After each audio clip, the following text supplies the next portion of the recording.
حضرت مالک بن دینار فرماتے میں نے 60 حج کیے. ایک حج کے موقع پر میں نے بڑا رش دیکھا, لاکھوں کا اجتماع ہوا. میری باتوں کی سمجھ تو آ رہی ہے نا آپ دوستوں؟ جو نہیں بول رہے انہیں بھی آ رہی ہے نا؟ اللہ جزا دے. کہتے ہیں لاکھوں کا مجمع تھا تو میرے دل میں خیال آیا, میں نے کہا اے اللہ, اتنے لوگ آئے ہیں, ان کا حج قبول بھی ہوا ہے کہ نہیں؟ فرماتے ہیں میں سوچ رہا تھا تو رات کو نا خواب میں نے کسی کہنے والے کو کہتے ہوئے سنا کہ سب کا قبول ہو گیا. بلخ کا رہنے والا محمد بن ہارون بلخی ہے, اس کا حج قبول نہیں. فرماتے ہیں شہروں کے علیحدہ علیحدہ خیمے لگتے تھے. اب بھی آپ حج کرنے جائیں تو پاکستانیوں کی رہائشیں علیحدہ ہوتی ہیں, انڈین کی علیحدہ, بنگلہ دیش کے علیحدہ, مصری, یمنی, سب لوگ علیحدہ علیحدہ رہائشیں ہوتی ہیں, جھنڈے لگے ہوتے ہیں ملکوں کی. کہتے ہیں میں نے سویرے اٹھ کے ڈھونڈنا شروع کر دیا. ڈھونڈتا ہوں وہ بندہ ملے. کہتے ہیں جہاں بلخ شہر کے لوگ رہتے تھے وہاں چلا گیا تو میں نے لوگوں سے پوچھا تم میں محمد بن ہارون بلخی کون ہے؟ لوگ کہنے لگے وہ تو بڑا نیک آدمی ہے, پرہیزگار ہے, بڑے بولے بالے, بڑے اللہ والے, ریاض آپ کو بس ہم ہی جانتے ہیں, وہ تو بڑا نیک ہے, پرہیزگار آدمی. اچھا کہاں ہے؟ انہوں نے کہا پہاڑ کے پیچھے اس نے خیمہ لگایا ہوا ہے, ساری رات عبادت کرتا ہے, سارا دن روزہ رکھتا ہے, قائم اللیل ہے, صائم الدہر ہے. کیا بات؟ فرماتے ہیں میں ان لوگوں کی بات سن کے حیران ہو گیا کہ مجھے کیا بتایا گیا, یہ کیا کہہ رہے ہیں؟ فرماتے ہیں میں پہاڑ کے پیچھے گیا. حضرت مالک بن دینار علیہ رحمہ فرماتے ہیں جب میں وہاں پہنچا تو میں نے اس شخص کو مصلی پہ بیٹھے دیکھا. کثرت عبادت کے آثار اس کے وجود پر نظر آ رہے. سیدھا بازو اس کا کٹا ہوا تھا.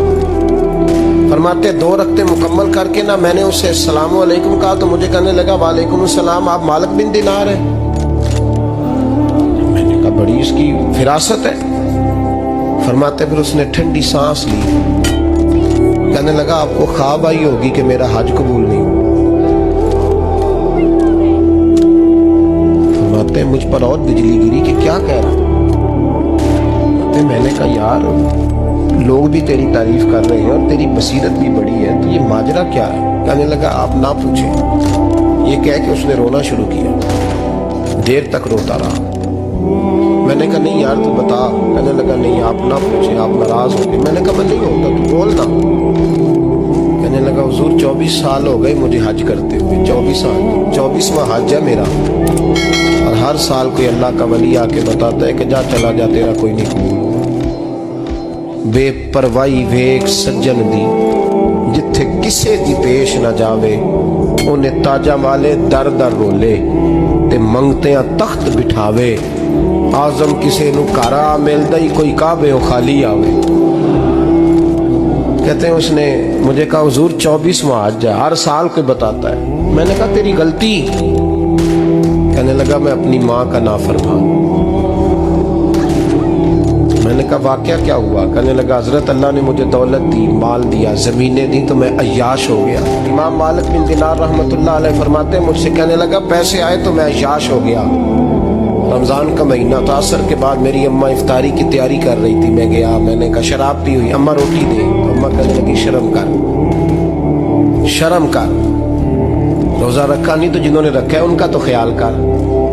کہتے اماں کی بات کا مجھے غصہ لگا. میں کہا کرتا ہوں بد نصیب ہے وہ بیٹا جس کا باپ اس سے بات کرتے ہوئے ڈرتا ہے کہ پتہ نہیں کہاں سے بولے گا. بد نصیب نہیں وہ بیٹا جس کی ماں اس سے بات کرتے ہوئے سہم جاتی ہے کہ پتہ نہیں کون سی بولی بولے گا. بد نصیب نہیں کہ ماں باپ بھی جس سے کھول کے بات نہ کر سکے. حضرت مالک بن دینار سے کہنے لگا اماں نے جب کہا نا شرم کر تو مجھے غصہ آیا, میں نے ماں کو تھپڑ مارا اور میری ماں جلتے ہوئے تندور میں گری. لوگوں نے مجھے پکڑ کے اندر بند کر دیا کمرے میں. ساری رات میں شور سنتا رہا پر نشے میں دھوت رہا.